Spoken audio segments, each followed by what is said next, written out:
যে মাহবুবার মণ্ডল বলে একজন ব্যক্তি, সে বহু মানুষের কাছ থেকে, প্রায় 700 শুনলাম, মানুষের কাছ থেকে প্রতারণা করে 50,000 60,000 টাকা করে নিয়ে গায়েব এখন সে।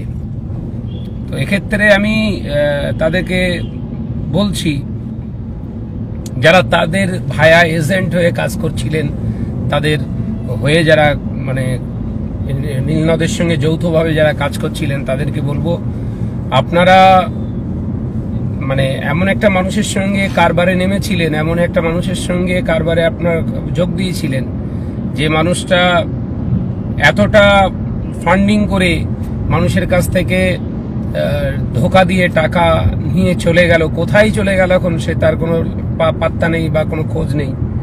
সেক্ষেত্রে আপনারা আইনত ব্যবস্থা নিন। এই সমস্ত প্রতারকদের খপ্পরে পড়ে বিশেষ করে অন্য কোথাও নয়, মক্কা শরীফ মদিনা শরীফের মতো জায়গায় যাওয়ার জন্য মানুষ তাদের অর্থ পুঁজি করে তাদের যতটুকু তারা সঞ্চয় করতে পেরেছিল, তাদের সেই টাকাগুলো আজকে এরকম একটা ধোঁকাবাজ প্রবঞ্চকর ব্যক্তির হাতে দিয়ে তারা নিঃস্ব হয়ে গেছে। বা তাদের হাতে যারা জমা দিয়েছিল, বহু জায়গায় তারা তার শাখা মানে অফিস তৈরি করেছিল, তারাও বিপদের ভিতরে আছে। তো সেক্ষেত্রে আপনারা যে যে এলাকায়, যে যে থানায়, যে যে ব্লকে আছেন, আপনারা প্রশাসনের দ্বারস্থ হন। এই সমস্ত প্রতারকদের কাছ থেকে আমাদেরকে, সমাজকে আমাদের বাঁচতে হবে। আমি যদিও নীলনদের সঙ্গে, নীলনদের ওই ট্রাভেলসে আমি নিজে 2 বার ভ্রমণ করেছি, বলাই বাহুল্য, আমার অস্বীকার করার কিছু নেই। প্রথম বছরও আমাকে ওই ট্রাভেলসের মাধ্যমে গিয়েছিলাম, তার সার্ভিস বা মানে পরিষেবা অত্যন্ত ভালো দিয়েছিল। আমার বিশ্বাস জন্মেছিল যে হয়তো সত্যি মানে খুলুসিয়াতের উপরে কাজ করছে দিনের, বা একটা ধর্মীয় জায়গা থেকে হয়তো কাজ করছে। পাশাপাশি আমি তার পরের বছর আবার রমজান মাসে যাওয়ার জন্য অ্যাপ্লাই করি, 1,05,000 টাকা করে। সেখানে আমার বড় দুলা ভাই, বড় বুবু এবং আমার অত্যন্ত প্রাণপ্রিয় একজন মানুষ, খুব ভালোবাসার মানুষ, উত্তরপ্রদেশে থাকে, তিনিও গিয়েছিলেন আমাকে বিশ্বাস করে। তো আমরা 1,05,000 টাকা করে সেখানে দিয়েছিলাম। দেওয়ার পরে সেখানে গিয়ে 20 দিন আমাদের রাখার মানে চুক্তি হয়, এবং সেখানে গিয়ে হতভম্ব হয়ে গেলাম। মানে ও আমাদের কাছ থেকে নিয়ে গিয়ে অন্যর মানে আন্ডারে ফেলে দিয়েছে। টাকা দিয়েছি ওকে, আর ও পরিষেবা দিচ্ছে অন্য ট্রাভেলসের মাধ্যমে। দ্বিতীয় কথা হচ্ছে, আমাদের 18 মানে দিন রেখে আমাদেরকে নিয়ে চলে এসেছিল, এবং পরিষেবা মানে এত থার্ড ক্লাস দিয়েছিল। আমি সেদিন খুব মনক্ষুণ্ণ হয়েছিলাম। বিশেষ করে আমি ওখানে গিয়ে আরামে রিল্যাক্সে থাকবো, এ চিন্তা তো মাথার ভিতরে থাকে না। বিশেষ করে আমি এরকম নিয়েতেই যাই। কিন্তু যারা আমার সঙ্গে ছিলেন, যারা কি সাউন্ডের ডিস্টার্ব হচ্ছে নাকি?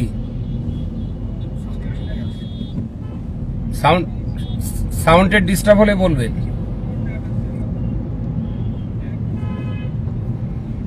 তো সেই জায়গা থেকে বড় মানে খুব খারাপ লেগেছিল আমার, যে আমার সঙ্গে আমার বড় দুলা ভাই এবং আমার বড় বুবু গিয়েছিলেন ওমরাতে। আমি তাদের কাছে মানে নিজেকে অপরাধী হয়ে রয়েছি। 20 দিনের সফর বলে সে 18 দিন করলো, এবং সে পরিষেবার মানে কথা কি বলবো, আর কিছু বলার নেই। তো এই সমস্ত ট্রাভেলস যারা এইভাবে মানুষকে ঠকায়, এদের থেকে আমাদের সাবধান থাকতে হবে। এবং বিশেষ করে এখন যা খরচ খরচা বেড়েছে, মক্কা শরীফ মদিনা শরীফে থাকতে গেলে এখন এই 70-80 হাজার টাকায় যারা নিয়ে যাবে বলছে, এরা সব প্রতারণা করবে আপনাদের সঙ্গে। হয় আপনাকে বহু দূর ফেলে রেখে দেবে, মানে হারাম শরীফ থেকে অনেক দূর আপনাকে বিচ্ছিন্ন করে রেখে দেবে, পেরেশান হয়ে যাবেন। আপনি 5 ওয়াক্ত নামাজ এসে মসজিদের নওয়াবী শরীফ বা আপনার হারাম শরীফে এসে আদায় করতে পারবেন না। তাই যখন নিয়ত করছেন ওখানে যাবেন, ভালো আপনার নিকটস্থ বিশ্বাসযোগ্য ট্রাভেলস যারা আছে তাদের সঙ্গে যোগাযোগ করে আপনারা তাদের সঙ্গে যোগাযোগ করে যাওয়ার চেষ্টা করবেন। তো এক্ষেত্রে আমরা মনে করি যদি সত্যি প্রতারিত হয়ে থাকে সাধারণ মানুষ, সে যদি প্রতারণা করে থাকে অবশ্যই আইনত ব্যবস্থা তার বিরুদ্ধে নেওয়া উচিত মনে করি। এটা মানে যেহেতু একটা ধর্মের জায়গায় একটা এমনই একটা জায়গা, পৃথিবীর সব থেকে মানে পবিত্রতম জায়গায় যাবার, মানুষের অর্থ ব্যয় করে মানুষের উপরে বিশ্বাস করে টাকা সেই আমানত খেয়ানত করে যদি এরকম আত্মগোপন করার চেষ্টা করে, প্রশাসন পারলে সবকিছুই পারে, তাদের দ্বারস্থ হন, অবশ্যই তাকে টেনে যে গর্তেই থাকুক না কেন টেনে বার করতে সক্ষম হবে। তো আমরা সক্রিয় থাকব। বিভিন্ন মাধ্যমে প্রতারিত হয়েছে। এবছর ফরজ হজে গিয়েছিল কিছু মানুষ, তাদের কাছ থেকেও কিছু শুনলাম। আরও এক শ্রেণীর ওই রকম টুপি দাড়িওয়ালা, তারও এরকম প্রতারণা করেছে। আমি তাদের নাম বলছি না, শুধু এতটুকু বলছি যে তাদের সঙ্গেও প্রতারণা হয়েছে, প্রতারণা করা হয়েছে। এইভাবে করা হয়েছে, ফরজ হজের কথা বলছি। এবছর ফরজ হজে যারা গিয়েছিল তাদের কাছ থেকে কিভাবে করেছে, আলহামদুলিল্লাহ, তাদের কাছ থেকে কুরবানির টাকা এবং দম যেটা হয়, মানে দেয় অনেকেই, দম দেয়, মানে মনের সংকোচ বা সন্দেহ দূর করার জন্য দম দেয় হাজিরা। সেই দমের টাকা তারা পুরো ঝেড়ে দিয়েছে, ওই রকম প্রায় 200 হাজির কাছ থেকে। আপনি ভাবেন তো, তারা